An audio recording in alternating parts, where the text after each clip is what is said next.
Welcome to the Ex Good Girl podcast, the place where people pleasers, perfectionists, and overgivers come to unlearn the good girl rules that you thought were making you good, but now you can see are actually just keeping you small. If you've spent your life being unable to say no, putting everyone else's needs and feelings above your own, constantly seeking external approval, or avoiding conflict to make others feel comfortable, if guilt and resentment feel like a constant weight in your life, it is time to learn to knock that shit off. Every episode, we dive into the stories, skills, and strategies that you need to stop shrinking, start speaking up, and to live a life that is authentically and unapologetically yours, while also deepening the connection and vulnerability in the relationships that matter to you. I'm glad you're here. Let's jump in.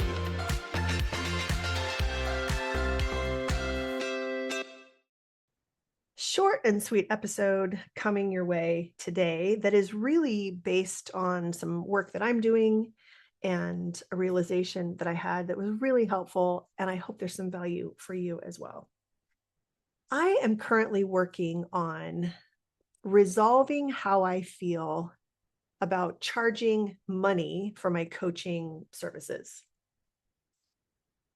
And I have struggled with this for years and years and years. I've charged more, I've charged less. I've worried a lot about what other people think of what I charge. I have adjusted it. I've given it away. I've been all over the place.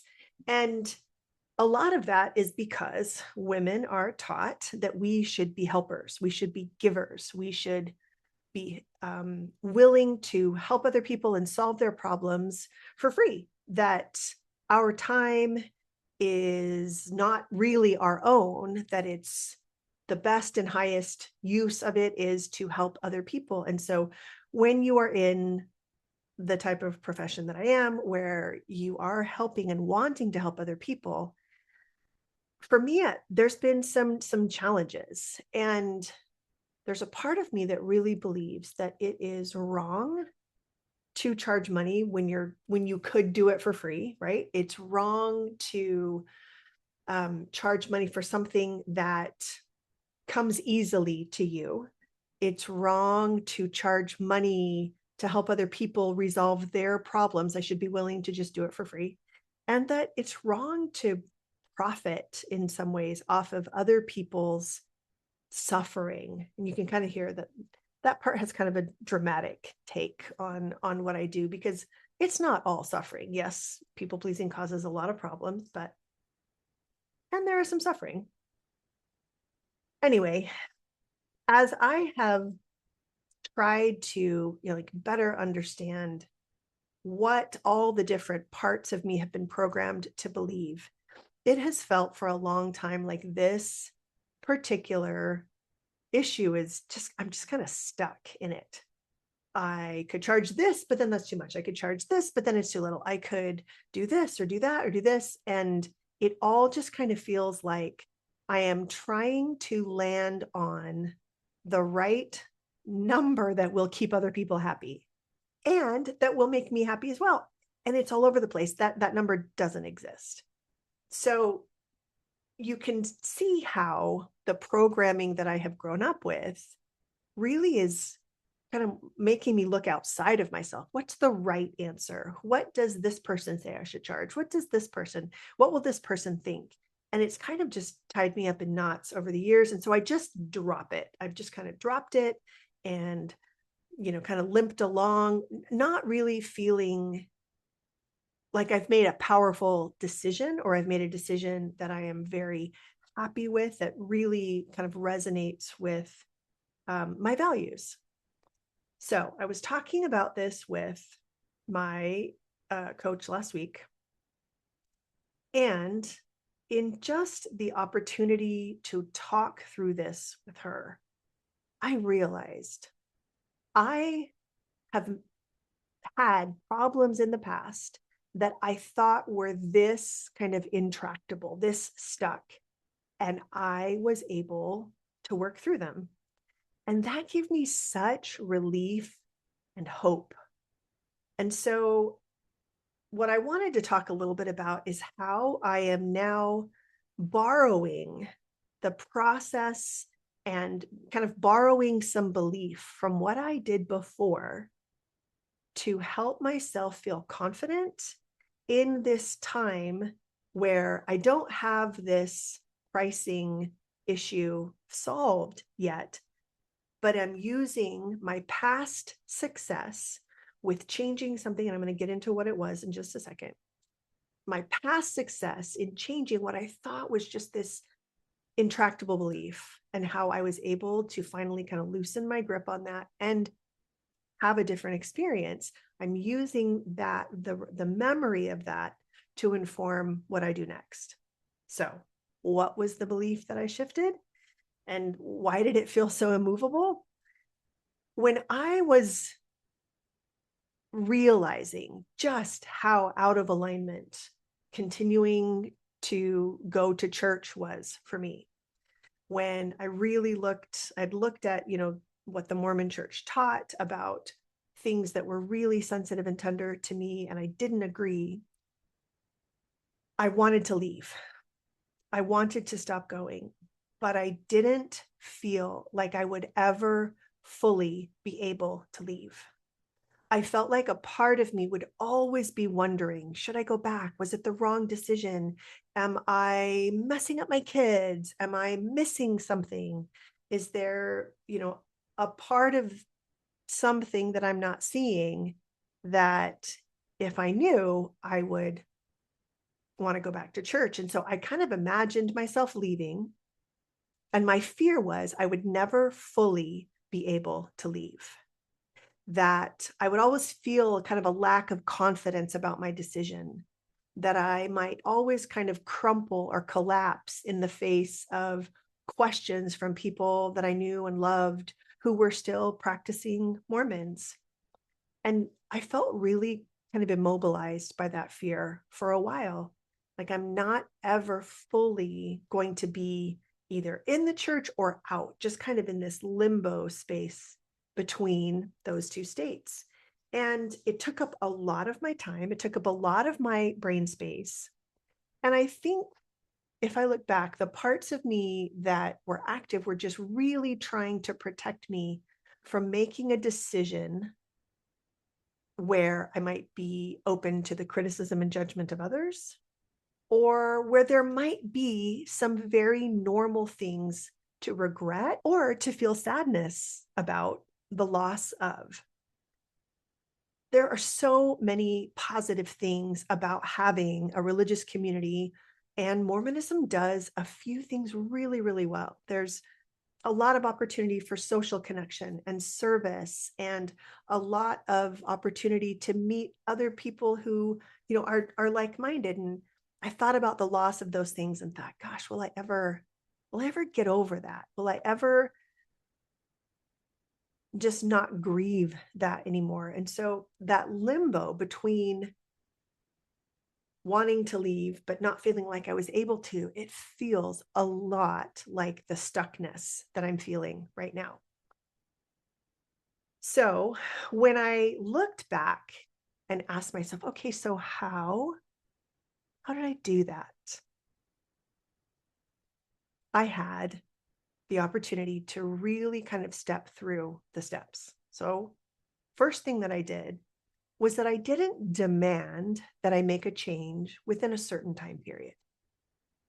I knew that I was going to need some time and some space to be able to feel comfortable. And I could also, now looking back, I can see that my brain wanted to know, what does the end look like?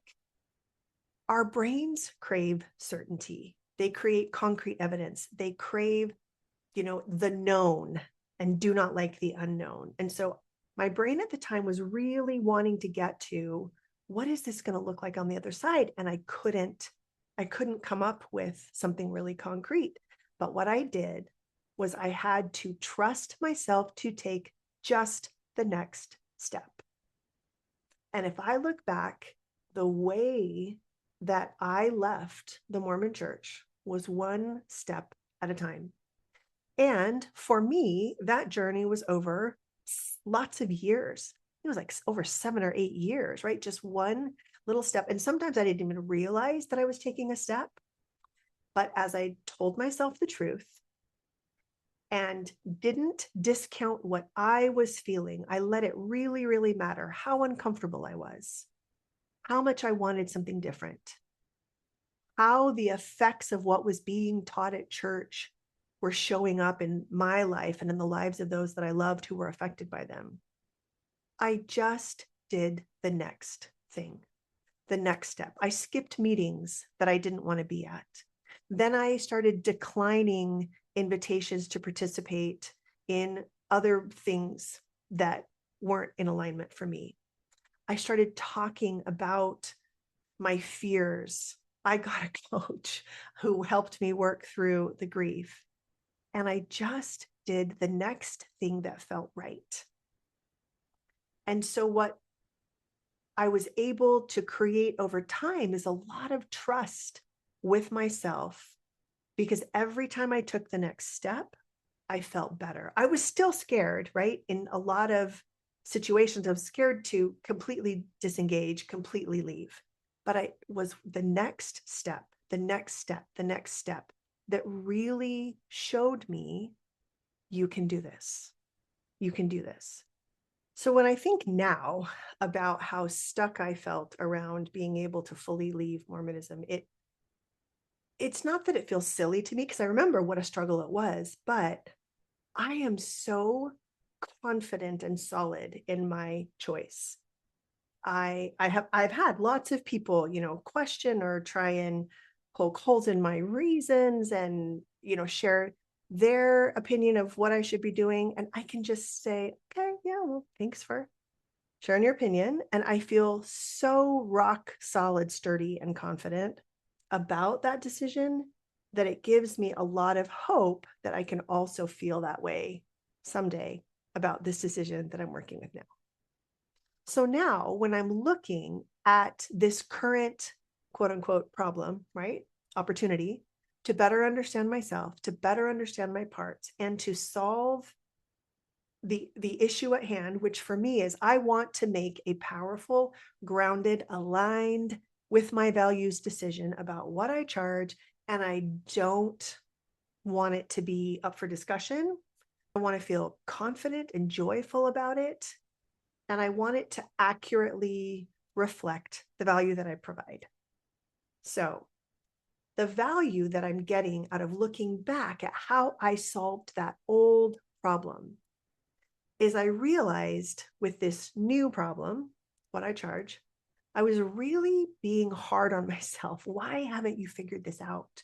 Why are you still going back and forth about this? I mean, for heaven's sake, you've been a coach now for 8 years. Why don't you have this down? So I had to drop that really sneaky judgment.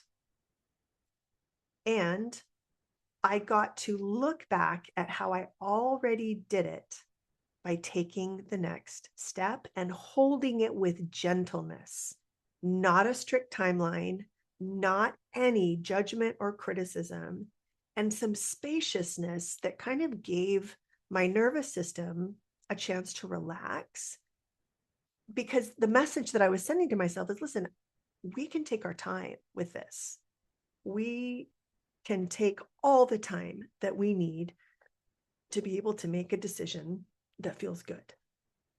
And so all of that felt really good when I realized it last week. And then it just kind of made me zoom out a little bit and give myself some space. But also my brain started thinking, okay, why does this work? Why does it work to look back on past success and kind of copy and paste what worked to what the problem that needs to be solved now is? And I just briefly want to point some things out. Our brains are designed to conserve energy. Clinging to familiar beliefs because they feel safe is easier energetically in terms of just the energy that it takes to create new beliefs. And so, of course, your brain is going to want to cling to the familiar because that's, in terms of energy, that's what conserves the most energy, and it's what feels the safest. So when you show your brain proof from your own history, you know what? We have untangled some sticky beliefs before. We have made decisions that felt powerful and so aligned before. And when we can offer that to our parts, to ourself, to our brain, there is some relaxing that happens. It's like you take a deep breath, you're like, oh yeah, we've done this before, right? That builds self-trust because it's built on what actually happened instead of, I think, what sometimes for me feels a little out of reach, which is more like fantasy confidence, right? I can look back and see, no, I actually did this. I'm not trying to manifest anything. I'm referencing my actual past history. And it became such a powerful moment for me because I could relax, like, okay, we've already done this once around something that felt like impossible to unwind. And we did it. So we can have all the confidence and faith that we're going to be able to do it again. So if that is valuable for you to look back, there is often a lot of success that you've already created by taking small steps or doing what it was that helped you that you can reference for what you are working on now. Lastly, looking back isn't the only way to expand your reference for what is possible for you. Because another way to do it is to actually go to the future and create a version of you that exists in the future you, that is based on who you want to become. So that's what I want to do right now. If you're driving, just listen. If you can write some things down and you want to, great. I'm going to take you through a little bit of a visualization that teaches you how to draw on the future to create an idea in your imagination, which is really, really powerful, of who you could become or who you would need to be to solve the current problem. So here's what I want you to do. Just start to imagine yourself 2 to 3 years from now. What is that person like? The belief or the problem that you're currently struggling with, it's no longer running your life. It's not a problem anymore. And I want you to really imagine that version of you in a specific setting. I want you to ask yourself, what do you notice about her? How is she sitting? How does she hold herself? What does she believe about herself? What does she no longer tolerate or argue with? What is she capable of doing that current you is not able to do? How did she get there? If you look at who she is and you work backward, what is one small move that you made to become her? What is one small belief that feels accessible to you now that she just absolutely like nails? Sometimes it's helpful to think about a ladder, right? If she's at the top of the ladder, what are all the rungs that she had to climb in terms of action she took or beliefs that she developed and held that got her to where she is? And what is one small move or step that you can take in her direction this week? How would your body move if you were already her? What would you be thinking and believing? I want you to just let that image sit with you.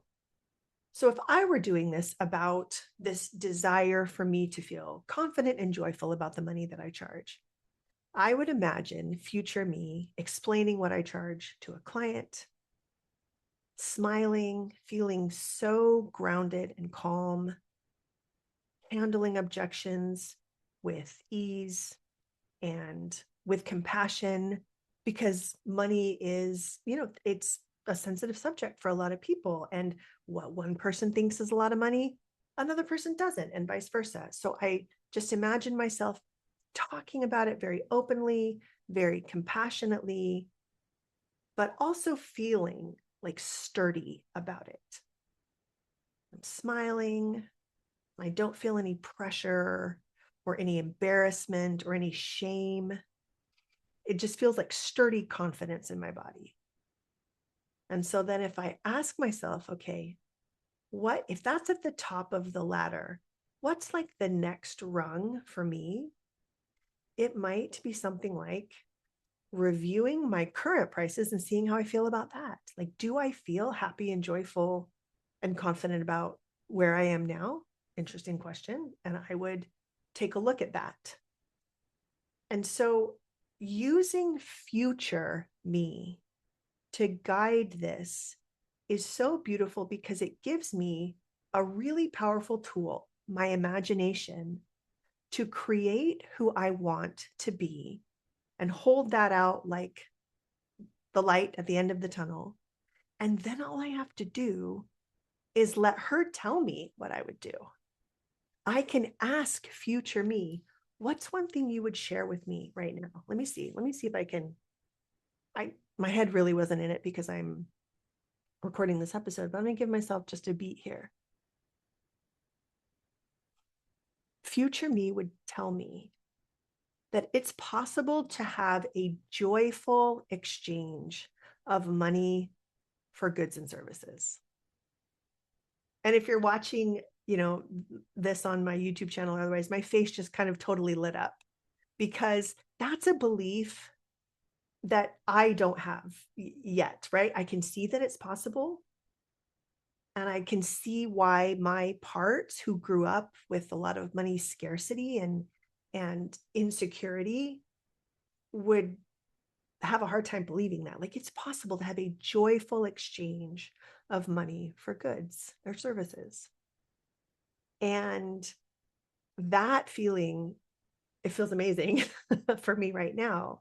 But also, I would not have come up with that on my own had I not been doing this exercise with you right now.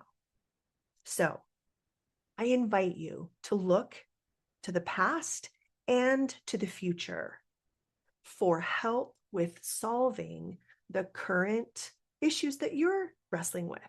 What have you already done in the past that can inform what you're doing now? Copy and paste what you did onto your current situation, adjust it if it needs, but give your brain the evidence from the past of something you've already done.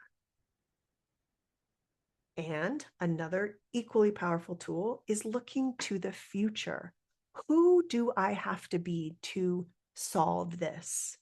What is she like? What does she believe? How is she different? What would she tell me about this issue that I am working through right now? And how can I walk up the rungs of the ladder toward where she is? It is really powerful to use our past evidence and our future imagination and bringing those tools to the present, because I know I feel like the stuckness, I feel like it's just going to go on forever. And this is a really beautiful way to draw on evidence that you already have, that beliefs can change. You don't need blind faith, right? You have actual reference points. That past self is proof, and your future self is a beautiful, powerful guide. Thank you so much for listening. I would love to know if you feel like there's something in this episode that really resonated for you. If you do that future me exercise and want to share that with me, I would love to hear it. Sarah@sarahfisk.coach. Hey, thanks for listening. If this podcast has been helpful to you, I would really appreciate it if you would give me a 5-star rating in whatever platform you listen to your podcasts. And if you go to my website, sarahfisk.coach, you can sign up there to receive my emails. Right now, I'm taking private one-to-one clients who want my help speeding up this work in their own lives. I really hope to provide a lot of free information on my website and in my podcast for people to do this work on their own. But if you're interested in having a coach like me to help you implement these things faster, to find the blind spots and obstacles that you're not aware of, go to my website and sign up for a consult. That's a time when you and I can get on Zoom and talk about the particulars of your situation, and I can show you how I could be helpful. The second thing you can do on my website is sign up for a freebie that I have called Difficult Conversations. Having a conversation that seems like it's going to be hard or difficult is one of the things that people pleasers struggle with. And so I've created a whole guide for you to be able to do that with some more confidence. That will also get you signed up for information about my group program, Stop People Pleasing. It's a group coaching program where you join a community of women just like you who are struggling to overcome perfectionating and people pleasing, and we do it together in a group. It's a really amazing opportunity to not just learn from your own experience, but just to see how similar you are to so many other women out there. The healing and the challenging and the laughing and the growth that happens in that beautiful community of women is really amazing. And if it's interesting to you, I would love for you to know about it.